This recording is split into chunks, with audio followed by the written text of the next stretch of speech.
Please like the video and share it so that it reaches many more people and you get sawaba, or rewards from Allah.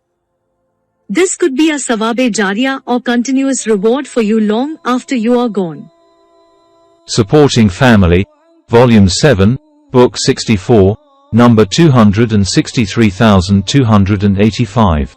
Volume 7, Book 64, number 263. Narrated by Abu Mas'ud al-Ansari. The Prophet said, when a Muslim spends something on his family intending to receive Allah's reward, it is regarded as sadaqah for him. Volume 7, Book 64, number 264. Narrated by Abu Hurairah. Allah's Apostle said, Allah said, O son of Adam, spend, and I shall spend on you. Volume 7, Book 64, number 265. Narrated by Abu Hurairah. The Prophet said, the one who looks after a widow or a poor person is like a mujahid, warrior, who fights for Allah's cause, or like him who performs prayers all the night and fasts all the day. Volume 7, Book 64, number 266. Narrated by Sa'd. The Prophet visited me at Mecca while I was ill. I said to him, I have property. May I bequeath all my property in Allah's cause? He said, no. I said, half of it. He said, no. I said, 1/3 of it. He said, 1/3 is all right. Yet it is still too much, for you'd better leave your inheritors wealthy than leave them poor, begging of others.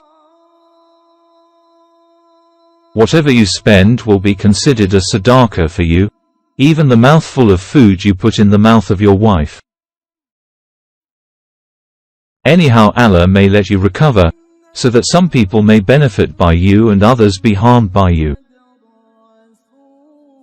Volume 7, Book 64, number 267. Narrated by Al-Amish N.A. Volume 7, Book 64, number 268.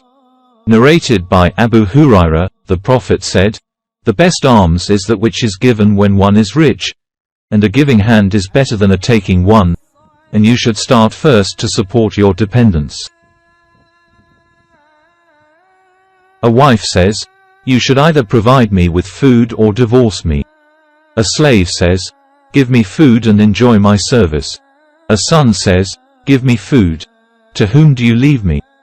The people said, O Abu Hurairah, did you hear that from Allah's Apostle? He said, no, it is from my own self. Volume 7, Book 64, number 269.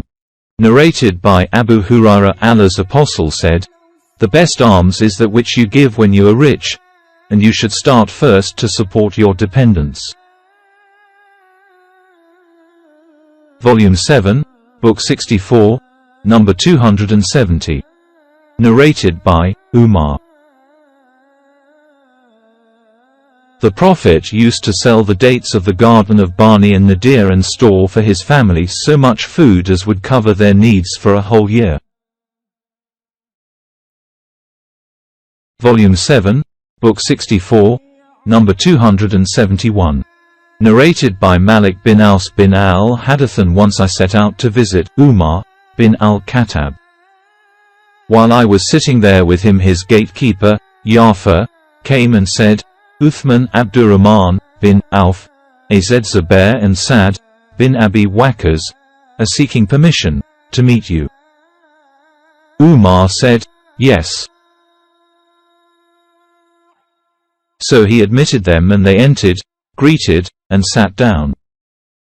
After a short while Yafar came again and said to Umar, shall I admit Ali and Abbas? Umar said, yes. He admitted them and when they entered, they greeted and sat down.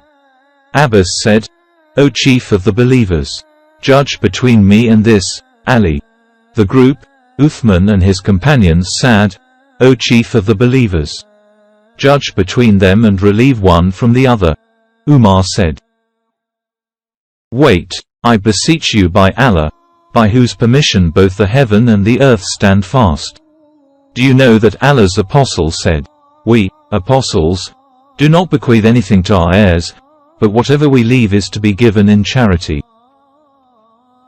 And by that Allah's apostles meant himself.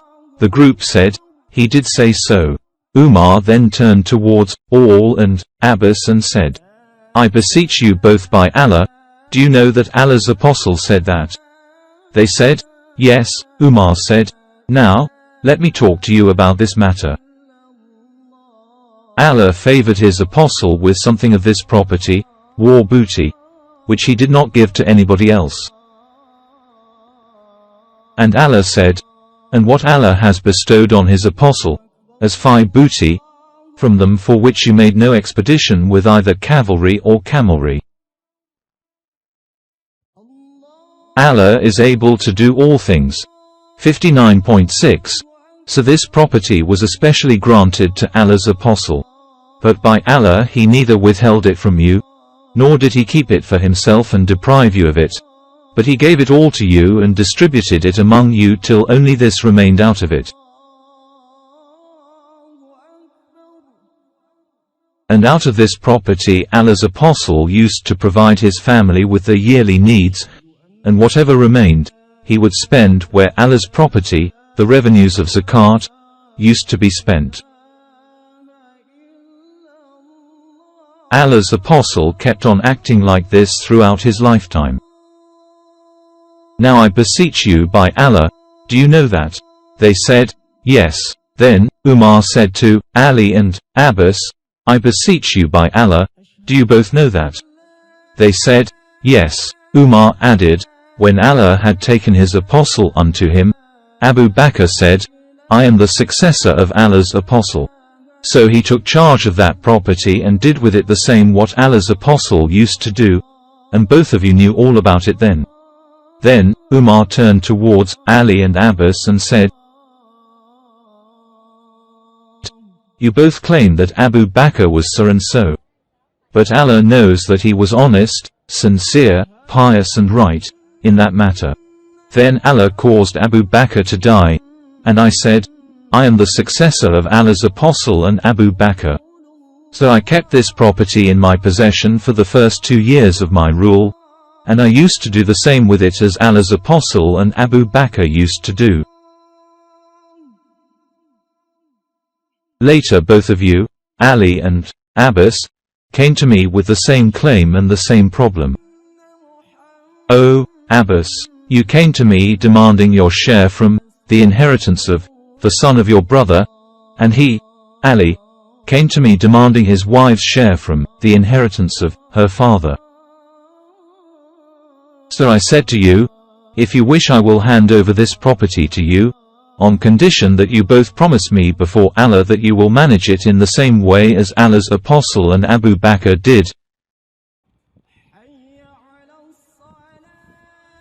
and as I have done since the beginning of my rule. Otherwise you should not speak to me about it. So you both said, hand over this property to us on this condition. And on this condition I handed it over to you. I beseech you by Allah, did I hand it over to them on that condition? The group said, yes. Umar then faced Ali and Abbas and said, I beseech you both by Allah, did I hand it over to you both on that condition? They both said, yes. Umar added, do you want me now to give a decision other than that? By him with whose permission, order, both the heaven and the earth stand fast, I will never give any decision other than that till the hour is established. But if you are unable to manage it, that property, then return it to me and I will be sufficient for it on your behalf. Volume 7, Book 64, Number 272. Narrated by Aisha Hind bint Utbah came and said, O Allah's Apostle, Abu Sufyan is a miser, so is it sinful of me to feed our children from his property?